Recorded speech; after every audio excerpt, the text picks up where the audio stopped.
arrested at a Starbucks in San Jose, California. So you can go ahead and make your jokes, okay? Because I've heard them all before. Yeah, I got arrested at Starbucks. I got a stack of letters in prison like this tall from people. They're like, you deserve 2 years just for being in a Starbucks. all right, go ahead and make your jokes. Anyway, I was facing realistically between 8 and 12 years for these fur farm raid charges. And without boring you with all the details, we were able to fight that down. We got the felonies dismissed. I ended up pleading guilty to 2 charges. I got 2 years in prison, and I just got out earlier this year. Good. I think more than anything in my life, and I think this may be true for a lot of the people that you're going to see in this film tonight, I have not been motivated, a whole lot by what I've read, frankly, on a piece of paper. I've not been terribly motivated by what I've been told. I'm not been motivated by, frankly, by the people around me. More than anything in my life, I know that I've been motivated by what I've seen with my own eyes. And I think that's always going to be that point of no return, is when you see what you're fighting for with your own eyes. Not just, simply accumulate a lot of data in your head about what happens, but actually to see with your own eyes and actually feel it on an emotional level. I think that's what really makes a good activist. And that's why I really feel like it's our obligation to find out what's happening in our own neighborhoods. And if you don't care about animals, there's nothing I can say to you, but it doesn't matter what you're fighting for, what struggles any of us are coming from.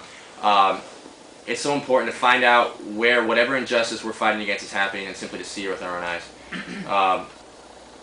And find out what's happening in your neighborhood, and then find out what you're going to do about it. I pulled up some information about Berkeley, and before I came here, and I was like, I want to know what's happening in Berkeley. And I grew up actually in Silicon Valley in Los Gatos, so I'm very familiar with the area. But anyway, I pulled up some information. This is something where it took me 2 seconds on a computer to come up with this. Okay, this is not. I did not have any sort of I'm not privy to any special information. But I got on the computer just 5 minutes before I went out the door today, and I found. Is anyone familiar with? I can't even read this. I can't even read something biologicals.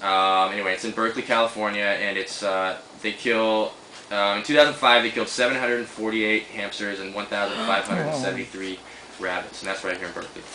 And then, of course, we have, I think a lot of us are familiar with UC Berkeley, but I don't know how many people actually know what they do or to what degree they do it. But I came up with this is the USDA stats for UC Berkeley in 2005.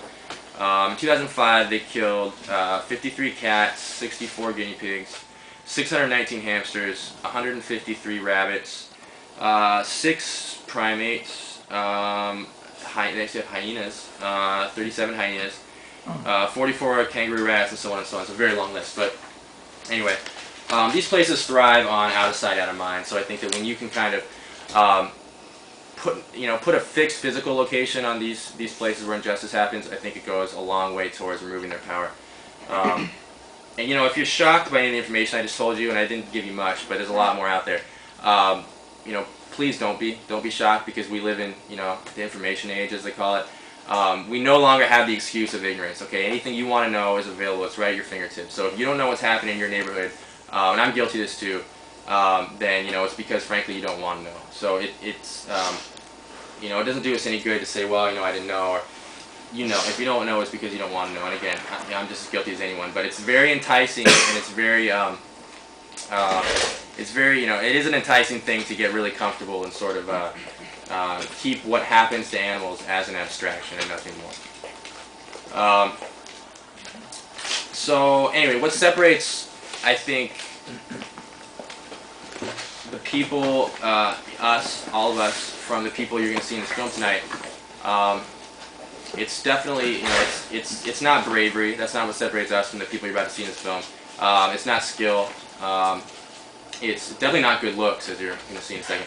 But I think the people that you're going to see in this film have, what makes them different from us is that they've simply erased the gap between what happens to animals, between themselves and what happens to animals. So they've erased sort of that abstraction that exists between us and these really horrible atrocities.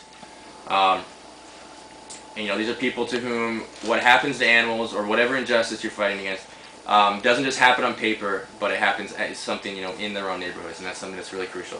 I saw a film recently, and it was by a group called the Weather Underground. Have we all heard of the Weather Underground? This is a group that carried out a series of bombings of political targets, mostly in the 70s.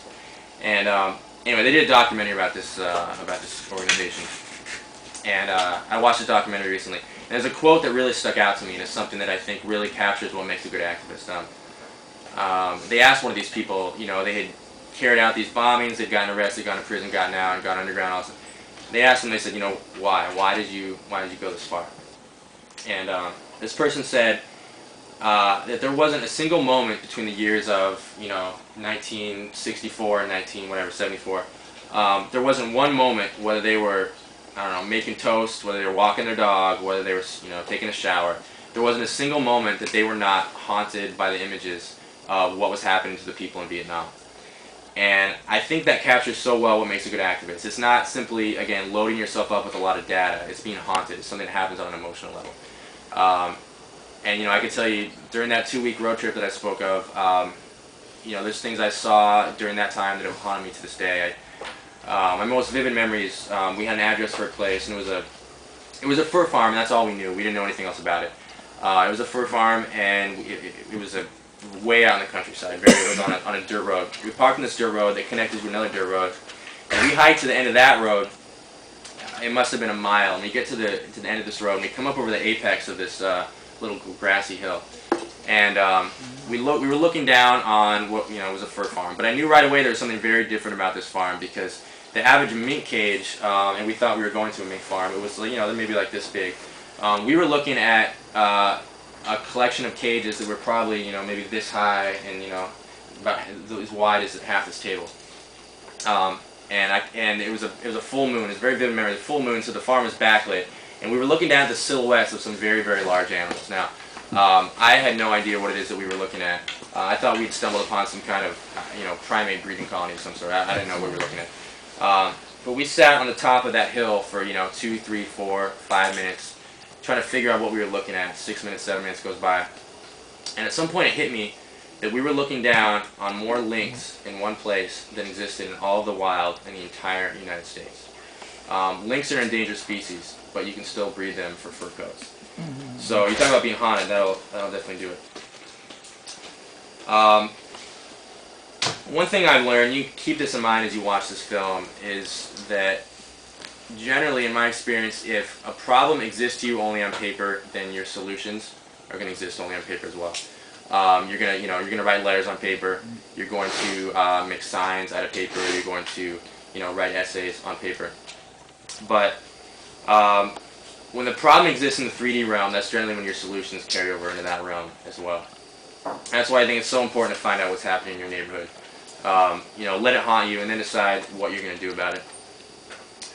I went back to, I did a talk at the University of Washington about 8 months ago or so, and this was the first time I've been back to Seattle in about, I think 8 or 9 years. And again, Seattle is where I got involved in activism, where I sort of had a lot of my awakening of my consciousness, and I was going back there, and I was looking at this as a very significant event in my life, that I was going back to Seattle. I finally come full circle. This